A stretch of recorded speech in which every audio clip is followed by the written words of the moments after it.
Quiero invitarlos para que vayan conmigo, por favor, a Hechos capítulo número 14. Hace 2 semanas hemos estado estudiando algunos detalles importantes de los viajes misioneros del apóstol Pablo. Y precisamente lo que hemos estado estudiando en la primera enseñanza fue que antes de que iniciara el primer viaje misionero del apóstol Pablo, que está en Hechos capítulo 13 y Hechos capítulo 14, porque en esos dos capítulos se describe con detalle el primer viaje misionero de Pablo, vimos nosotros que el apóstol Pablo no inició su ministerio de la noche a la mañana, es decir, no fue que un día a él se le ocurrió la grandiosa idea de empezar una misión, se puso un maletín en la espalda, agarró el bastón y se fue de mochilero. No, eso no ocurrió así. Sino que la palabra de Dios lo que nos enseña es que en el momento que Pablo se convierte a la fe en el Mesías, Hechos capítulo número 9, ahí él va a comenzar un proceso de formación y de aprendizaje. Nosotros cuando leemos Gálatas capítulo número 2, sabemos que la Biblia nos enseña que el Espíritu Santo llevó a Pablo al desierto de Arabia por 3 años para que él fuera formado por el Señor, para que él fuera entrenado, equipado y sobre todo, lo más importante, aprendiera el Evangelio de la gracia. Porque esto es algo importante que separa a Pablo de los 12. Y es que los 12 estuvieron con Jesús 2 años y 4 meses, porque eso fue lo que duró el ministerio de Jesús, 2 años y 4 meses. Esto lo sabemos porque cuando nosotros leemos el Evangelio de Juan, se nos narra que el ministerio de Jesús se desarrolla en 3 Pascuas. Por eso sabemos que su ministerio duró 2 años y 4 meses. No es 3 años, como generalmente se enseña, es 2 años y 4 meses. Y sin embargo, Pablo no caminó con el Señor este tiempo. Aunque él vio al Señor Jesucristo, Hechos capítulo número 9, y Jesús se le apareció resucitado, lo cierto es que Pablo en Gálatas capítulo número 1, él explica que él recibió el Evangelio de la gracia directamente por una revelación de Jesucristo. El mismo Pablo dice que él no recibió el Evangelio que él predica de carne alguna, ni lo aprendió de hombre alguno, sino fue directamente Jesucristo quien lo entrenó esos 3 años en el desierto para que él aprendiera el Evangelio de la gracia. Y en la primera charla, en la primera predicación de hace 2 semanas, vimos todo eso, vimos todo el proceso de formación que él tuvo que pasar por más de 4 años para estar listo antes de haber comenzado este viaje misionero.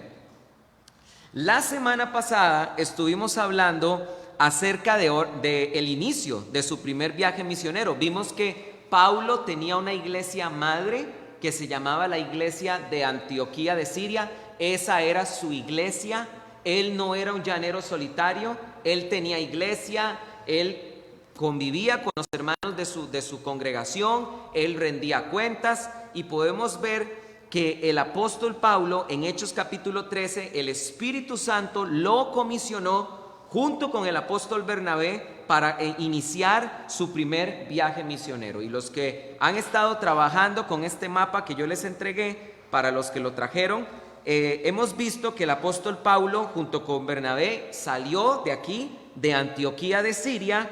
Luego dice la Biblia que llegaron a la isla de Chipre y estuvimos viendo que más o menos ahí ellos se quedaron 4 meses predicando el Evangelio en esta isla, que es la tercera isla más grande de todo el Mediterráneo. No obstante, queridos hermanos, estuvimos viendo que también Pablo tuvo que afrontar grandes dificultades y entre ellas se nos narra que aquí en la isla de Chipre, Pablo tuvo que enfrentarse al brujo Barjesús, porque uno de los grandes opositores de la proclamación del Evangelio fueron los brujos y las brujas, según la palabra de Dios en Hechos de los Apóstoles. Si nosotros estudiamos los 3 viajes misioneros de Pablo, vamos a ver que en diferentes ciudades él tuvo como enemigos brujos y magos. Y asimismo estuvimos viendo en los estudios que hemos compartido cuando Pablo llegó, ahora sí vamos por favor ahí a Hechos capítulo 13, versículo 14, estuvimos viendo cuando Pablo llegó a Antioquía de Pisidia. Y la Biblia nos narra aquí por primera vez al apóstol Pablo predicando el evangelio por primera vez. No es que por primera vez aquí Pablo predicó el evangelio, porque él ya tenía 4 años de ministerio, sino que es hasta este momento donde por primera vez la Biblia, en los Hechos de los Apóstoles, nos registran a Pablo predicando el evangelio. Y este pasaje es muy importante por una simple razón. Porque en este pasaje podemos aprender cómo es que se tiene que predicar el evangelio. Y habíamos visto que cuando uno predica el evangelio, tiene que aprender del apóstol Pablo que el evangelio tiene que dársele un contexto para que la gente entienda que el evangelio les pertenece, que el evangelio no es algo ajeno a ellos. Cuando Pablo estuvo en la iglesia, en la sinagoga de Antioquía de Pisidia, estaba rodeado de judíos, él se encargó de conectar el evangelio con la historia de Israel. Y esto es algo que aprendimos la semana pasada. Cuando yo predico el evangelio, yo tengo que tener discernimiento de parte del Espíritu Santo para preguntarme lo siguiente: ¿cuál es la realidad que está teniendo la persona a la que yo tengo carga por predicarle el evangelio? ¿Es una persona que está pasando por una enfermedad terminal? ¿Es una persona que está sufriendo el duelo de un divorcio, el duelo de un adulterio? ¿Es una persona que está sufriendo con problemas de los hijos, que tal vez a lo mejor están metidos en problemas, en drogas? ¿Cuál es la realidad que la persona está teniendo antes de predicársele el evangelio? Jesucristo fue muy sabio cuando hizo esto. Dice la Biblia que cuando se presentaron ante el monte las multitudes, el Señor vio que se presentaron a Él los que estaban lamentándose, los que lloraban, los tristes, los defraudados, los endeudados. ¿Y cómo comenzó el Señor su proclamación en el Sermón del Monte? Bienaventurados los pobres en espíritu, bienaventurados los que sufren persecución por causa del reino de Dios, bienaventurados los que tienen hambre y sed, porque el mi vecindario. Cuando yo estoy entre los inconversos, ¿se nota mi presencia como cristiano? ¿Sí o no? ¿Se siente que hay un cristiano? O más bien, yo me convierto a los incrédulos y ahora me río también de los chistes vulgares y también hasta digo chistes vulgares y hasta digo malas palabras y participo de sus malas obras. ¿Hay o no cristiano cuando se está en medio de inconversos, sí o no?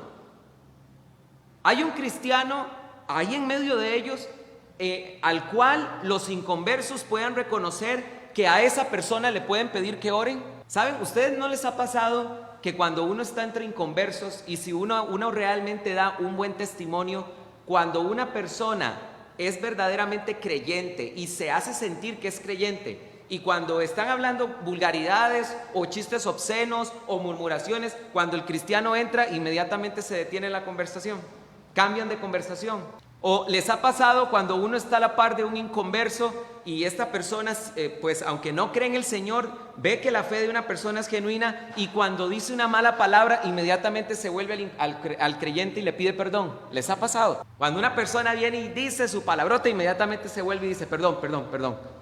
Uno no le dice nada, pero inmediatamente pide perdón. ¿Por qué? Porque se siente que en medio de ellos hay un verdadero cristiano. ¿Qué es lo que aprendemos de la misión de Pablo en Listra e Iconio? Que cuando un cristiano entra a un lugar, inmediatamente va a haber una división. Y son aquellos que se pondrán del lado del Señor y aquellos que se pondrán del lado del mundo. Yo les comentaba a ustedes que ahora para el 31 de octubre, en el colegio en el que yo trabajo, el colegio se dividió en dos. Y estábamos los cristianos maduros que estábamos tratando de enseñarles y hacerles entender a los chicos que no está bien que se paren Halloween, que celebren Halloween, y estaban del otro lado los cabecillas que querían armar la fiesta del Halloween, y se dividió el colegio en dos. ¿Cuál es mi influencia entre inconversos? ¿Cómo es mi comportamiento entre inconversos? ¿O soy yo como un neutrón también, sin carga eléctrica de ningún tipo? En este caso sería sin influencia de ningún tipo. Ni yo los influencio a ellos, pero tampoco me dejo influenciar de ellos hacia mí. Pero sin influencia, como un cero en la izquierda. ¿Cuál es mi impacto entre inconversos? Cuando yo entro a un contexto de inconversos, ¿ocurre algo? Y si no ocurre algo, ¿por qué no ocurre? Porque a lo mejor hemos abandonado por completo el estudio de la palabra de Dios, hemos abandonado la oración, hemos abandonado el discipularnos, no nos interesa evangelizar a nadie. Yo puedo tener 5, 10, 15, 20 años y tengo tiempo de que ni siquiera le predico el evangelio a alguien. ¿Qué es lo que nos está pasando? Tratemos de comparar el rendimiento del apóstol Pablo y el rendimiento del apóstol Bernabé a la par de mi rendimiento. Cuando estos dos apóstoles llegaron a la ciudad entera se partió a la mitad. Dice la palabra de Dios que en Iconio ellos tuvieron que huir por persecución, y ahora vuelvan a ver el mapa. Ahora nos vamos a dirigir a Listra, según el mapa que les entregué del primer viaje misionero de Pablo. ¿Y qué pasó en Listra? Vamos a ver lo que dice la palabra de Dios en Hechos capítulo 8 en adelante. Hechos capítulo 14, en el versículo 8 en adelante. Vean lo que dice la Biblia. Y en Listra estaba sentado cierto hombre inválido de los pies, era cojo desde el vientre de su madre y nunca había andado. Este oyó hablar a Pablo, cual, fijando sus ojos en él, viendo que tenía fe para ser sanado, dijo a gran voz: levántate derecho y sobre tus pies. Y él dio un salto y echó a andar. Entonces las multitudes, viendo lo que había hecho Pablo, alzaron la voz diciendo en lengua licaónica: dioses han bajado a nosotros en forma humana. Y a Bernabé llamaban Zeus y a Pablo Hermes, porque llevaba la palabra. Y el sacerdote de Zeus, cuyo templo estaba delante de la ciudad, llevando toros y guirnaldas delante de las puertas, quería ofrecer sacrificios juntamente con la multitud. Pero cuando los apóstoles Bernabé y Pablo lo oyeron, se rasgaron el manto y se lanzaron en medio del gentío gritando y diciendo: varones, ¿por qué hacéis estas cosas? También nosotros somos hombres semejantes a vosotros y os anunciamos la buena noticia, para que de estas vanidades os convirtáis al Dios vivo, que hizo el cielo y la tierra y el mar y todas las cosas que en ellos hay, el cual en las edades pasadas permitió a todas las naciones que anduvieran en sus caminos, aunque no se dejó a sí mismo sin testimonio, haciendo el bien, dándoos lluvias del cielo y estaciones fructíferas, y llenando de sustento y de alegría vuestros corazones. Diciendo estas cosas, a duras penas refrenaron la lengua para no ofrecerle sacrificio. Pero llegaron unos judíos de Antioquía y de Iconio, después de persuadir a las turbas, apedrearon a Pablo y lo arrastraron fuera de la ciudad, dándolo por muerto. Pónganme mucha atención lo que estamos aprendiendo que ocurrió en Listra. Dice la Biblia que en la ciudad que ellos habían predicado el evangelio en la sinagoga, Antioquía, judíos de Antioquía de Pisidia viajaron hasta Listra para perseguir a Pablo. ¿Saben ustedes cuánto es la distancia que hay entre Antioquía de Pisidia y Listra? Que lo apuntes: 180 kilómetros. Dice la Biblia también que de Iconio, donde habían predicado y se había partido la ciudad a la mitad, otros judíos también viajaron a Listra para perseguir a Pablo. De Iconio a Listra hay 80 kilómetros. Estos judíos estaban tan endemoniados que no les importaba viajar cientos o decenas de kilómetros con tal de perseguir a los apóstoles. Y cuando llegaron a Listra, hicieron un motín, y dice la Biblia que apedrearon al apóstol Pablo. Hermanos, lo apedrearon. ¿Se dan ustedes cuenta lo que nosotros tenemos que aprender, que debemos estar dispuestos a sufrir por causa del Evangelio de Cristo? ¿Ustedes por qué creen que Jesús está en el derecho de pedir que nosotros suframos por causa de Él? ¿Nunca se han preguntado esto? ¿Por qué razón Cristo puede pedirnos y tiene el derecho de pedirnos que suframos por causa de Él? Porque la palabra de Dios nos enseña en Primera de Pedro que nosotros no hemos sido comprados con oro, plata o piedras preciosas, sino hemos sido comprados con la preciosa sangre de Cristo Jesús. Entiendan esto, nosotros somos siervos de Cristo comprados a precios de sangre. No nos pertenecemos a nosotros mismos, le pertenecemos a Cristo Jesús, que entregó su sangre y su vida por nosotros. Por eso Cristo está en todo el derecho de pedirnos que suframos por causa de Él. Pablo fue apedreado en Listra. Y dice la Biblia, sigo leyendo el versículo 20, pero siendo rodeado por los discípulos, se levantó, entró en la ciudad y al día siguiente partió con Bernabé hacia Derbe. Vean el mapa, la siguiente ciudad a la que Pablo viajará es Derbe. Pero quiero hacerles notar lo siguiente: ¿qué pasó cuando Pablo al día siguiente llegó a Derbe? Después de ser apedreado, llegó Pablo resentido con Dios por la persecución que había pasado ahí en Listra y que lo habían apedreado, y llegó enojado con Dios porque se sentía defraudado y abandonado por Dios. No. Llegó a Derbe a descansar y a tomarse un mes sabático porque el ministerio ya le había llegado hasta el cuello. No. Vean lo que la palabra de Dios dice. ¿Qué fue lo que él llegó a hacer a Derbe? Versículo 21, después de anunciar la buena noticia, es decir, el evangelio en aquella ciudad y hacer muchos discípulos, regresaron a Listra, a Iconio y Antioquía. Cuando Pablo fue apedreado en Listra, huyó al día siguiente a Derbe y al momento de llegar a la ciudad, inmediatamente volvió a predicar el evangelio. Vean ustedes la pasión que tenía el apóstol Pablo y el apóstol Bernabé. Tenemos nosotros, queridos hermanos, que tener esa misma pasión. Cuando nosotros los pastores les decimos a la congregación, y hemos estado invitando a la congregación en estos últimos domingos, de que empecemos a tratar de evangelizar a nuestra familia, o que invitemos a alguien a venir a la congregación para que venga y escuche la palabra, ¿creen ustedes que es gran cosa lo que estamos pidiendo comparado con lo que los apóstoles hacían? A veces hasta las personas piensan que no, está pidiendo mucho el pastor. El pastor está pidiendo mucho que yo lleve gente. ¿Cómo que tengo que pasar yo por mi vecino e interceptarlo y estar hablándole la semana a mi vecino inconverso para que venga conmigo? ¿Cómo que tengo yo que pasar por él para ver si viene a la iglesia? No, el pastor está pidiendo mucho. ¿Será gran cosa a la par de lo que los apóstoles hacían? Yo quiero que ustedes noten algo, los que tienen el mapa, y ya con esto voy a ir terminando.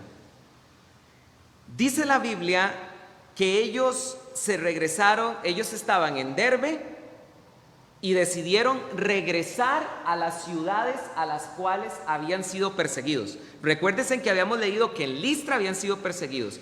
En Listra había sido apedreado Pablo, en Iconio había sido perseguidos y en Antioquía de Pisidia habían sido perseguidos. Déjenme decirles algo conforme a este mapa. Los que tienen el mapa podrán ver la palabra aquí, Cilicia. Y para los que tienen el mapa y lapicero, encierran un círculo, la I que sale en el puro centro, la I que está entre la L y la C, de la palabra Cilicia. ¿Por qué hay que marcarla, pastor? Porque exactamente donde está esa I se encuentra la ciudad de Tarso. Y déjenme decirles lo siguiente: cuando Pablo y Bernabé llegaron a Derbe y se dieron cuenta que su viaje misionero estaba por terminar, ¿saben ustedes cuál era la ruta fácil? Viajar por la sierra del Tauro de Derbe hacia Tarso, que era la ciudad natal de Pablo, porque Pablo nació en Tarso. Era la ruta fácil. Es más, hasta les convenía ir ahí porque hasta podían volver a ver algunas caras conocidas, algunas amistades que hacía mucho tiempo no habían visto. Pero saben ustedes una cosa, los apóstoles no escogieron la ruta fácil, sino que decidieron jugarse su vida y devolverse a las ciudades que habían sido perseguidos. ¿Y para qué se devolvieron? Versículo 22, dice la Biblia así: fortaleciendo los ánimos de los discípulos y exhortándolos a permanecer en la fe, les decían: es necesario que entremos en el reino de Dios a través de muchas aflicciones, y después de nombrarles ancianos por votación en cada iglesia, habiendo orado con ayunos, los encomendaron al Señor en quien habían creído. Esta era la gran pasión de los apóstoles. Los apóstoles decidieron devolverse a ciudades donde su vida corría riesgo, porque querían devolverse para fortalecer y exhortar a los hermanos y enseñarles que es necesario que entremos al reino de Dios a través de muchas aflicciones. ¿Se dan cuenta ustedes cómo el verdadero evangelio de Jesucristo no tiene nada que ver con el evangelio de la prosperidad que se predica en muchísimas iglesias? Esto es palabra de Dios. Esta es la pasión de los apóstoles, y de esa pasión y ese amor por Jesucristo y esa entrega por la obra del evangelio deberíamos nosotros empaparnos hoy en día. Deberíamos procurar tener como ejemplo a los apóstoles, como lo dice Hebreos capítulo número 12, puesto que tenemos en medio y en derredor una gran nube de testigos. ¿Quiénes son esos testigos? Los mártires del evangelio, los apóstoles. Procuremos, queridos hermanos, tener una mejor fe y que nuestra fe se parezca más a la fe de los cristianos primitivos. ¿Cuánto fue el resultado que a usted le dio? No me diga, por favor, cuando usted hizo esta encuesta de todo corazón, ¿cuánto fue el rendimiento que a usted le dio? Propóngase realmente usted en el Señor mejorar las cosas que usted tiene que mejorar como creyente. Quiero terminar con esto. Ahora vamos a pasar por un momento, ya para terminar, a Hechos capítulo número 16. Ahora vamos a mencionar un evento que ocurrió en la iglesia en el segundo viaje misionero de Pablo. Ya no es en el primero, ahora este es en el segundo. Dice la Biblia así, en el versículo 16: aconteció que yendo nosotros al lugar de oración, nos salió al encuentro una muchacha que tenía espíritu de adivinación. ¿Se dan cuenta ustedes por qué les decía que los brujos fueron los que se le opusieron a los cristianos? Y sin embargo tenemos cristianos que celebran Halloween, ¿verdad? Y sin embargo tenemos cristianos que no ven malo ver películas de miedo, ¿verdad? Cargadas de contenido satánico y de brujería. Los apóstoles resistían a se oponían a la brujería, pero los cristianos participan hoy en día de ciertos tipos de cosas que tienen que ver con el ocultismo, lo cual es una vergüenza completa. Aconteció que yendo nosotros al lugar de la oración, salió al encuentro una muchacha que tenía espíritu de adivinación, la cual daba gran ganancia a sus amos adivinando. Esta seguía a Pablo y a nosotros gritando: estos hombres son esclavos del Dios Altísimo, quienes os anuncian un camino de salvación. Ahora sí, explíqueme en este pasaje, ¿cómo es posible que una bruja empieza a decir algo que uno se supone que es algo que es verdad? Estos hombres son esclavos del Dios Altísimo y os anuncian camino de salvación. Cualquiera diría que esta mujer estaba haciéndole un bien a los apóstoles. Todo lo contrario, este ataque de Satanás era muy sutil, porque les estaba haciendo una campaña de publicidad a los apóstoles. Y tenemos que entender que el evangelio no gira alrededor de un superpastor ni alrededor de un superapóstol. El evangelio es completamente cristocéntrico. Este era el ataque de esta bruja. Quería que la gente pusiera los ojos en los apóstoles, pero no que pusieran la mirada en Cristo. Y dice la Biblia así: y esto hacía por muchos días, hasta que Pablo se disgustó y volviéndose dijo al espíritu: en el nombre de Jesucristo te ordeno que salgas de ella. Y al momento salió de ella. Pero sus amos, al ver que había salido la esperanza de su ganancia, echaron mano a Pablo y a Silas y los arrestaron hasta la plaza pública ante las autoridades. Y presentándolos a los magistrados dijeron: estos hombres siendo judíos, alborotan nuestra ciudad y proclaman costumbres que a nosotros, siendo romanos, no nos es lícito aceptar ni practicar. Y el pueblo se agolpó contra ellos, y los magistrados, rasgándole los mantos, mandaron que los azotaran con varas. En la ciudad de Filipos encontramos a los apóstoles siendo azotado con varas. ¿Saben ustedes cuántas veces el apóstol Pablo fue azotado? Cuando Pablo defiende su ministerio y defiende las señales de su ministerio, Pablo aclara que él fue azotado 5 veces, 3 veces por los gentiles con varas y 2 veces por parte de los judíos. Cualquiera que hubiera visto la espalda del apóstol Pablo hubiera visto las marcas de Cristo en él. Cualquiera que hubiera visto a Pablo frente a frente hubiera visto unos ojos quemados por el insomnio, del frío de las cárceles. Hubiera visto una espalda doblada por causa de los azotes. Hubiera visto un cuerpo mayugado por causa de los golpes. Hubieran visto a un hombre deshidratado, a un hombre desnutrido por causa de los peligros del desierto, por causa de los naufragios. Por eso fue que Pablo dijo en Gálatas: de ahora en adelante nadie me moleste más, porque traigo conmigo las marcas de Cristo. Después de dice la Biblia en el versículo 23, después de propinarles muchos azotes, los echaron en la cárcel y ordenaron al carcelero que los custodiara con seguridad. Al recibir esta orden, él los echó en el calabozo interior y les aseguró los pies en el cepo, es decir, en un tablón que apretaba los pies de los apóstoles y producía contusiones. Pero hacia la medianoche, Pablo y Silas oraban cantando himnos a Dios, y los presos escuchaban atentamente. Dice la Biblia que el carcelero les puso el cepo y los puso en la cárcel más profunda, más oscura, más fría, más húmeda. Y a eso de la medianoche, cuando solo se podían escuchar los lamentos de los reos, de repente se empezó a escuchar en la noche algo como así. Pueden tratar de pedirle al Espíritu Santo que les permita discernir esto. Era la medianoche. Los presos, algunos estaban dormidos, otros no podían dormir del frío y del hambre. Y de repente se escuchó en esa prisión algo que nunca antes se había escuchado. Mi corazón entona la canción, cuán grande es Él, cuán grande es Él. Pueden imaginarse los presos. Mi corazón entona la canción, cuán grande es Él, cuán grande es Él.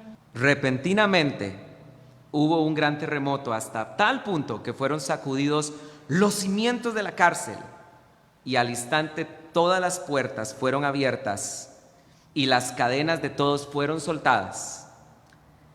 Y despertando entonces el carcelero, al ver abiertas las puertas de la cárcel, suponiendo que los presos habían escapado, sacó la espada y estaba a punto de suicidarse. Pero Pablo le dijo a gran voz: no te hagas ningún mal, que todos estamos aquí. Porque cuando los presos escucharon a los apóstoles cantando himnos en la madrugada, empezaron a preguntarse: ¿quiénes son estos 2 hombres que han llegado a este lugar? ¿Y quién es ese Dios que puede fortalecerlos aún en la cárcel? Y cuando las cadenas se rompieron y las puertas fueron abiertas, antes de que ocurriera lo que era obvio y debía de esperarse, que fuera que los apóstoles huyeran, los encarcelados huyeran, esos reos prefirieron buscar a los apóstoles y preguntarles: queremos saber quién es ese Dios que ustedes adoran. Pidió entonces una luz y corrió adentro, y lleno de temor se postró ante Pablo y Silas, y conduciéndolos afuera les dijo: señores, ¿qué tengo que hacer para ser salvo? Y contestaron ellos, cree en el Señor Jesús y serás salvo, tú y tu casa. Este es el Evangelio de Jesucristo. Todo aquel que crea en Cristo Jesús pasará de muerte a vida eterna. ¿Cuántos dicen amén a esto? Quiero invitar a los amados santos a que se pongan en pie.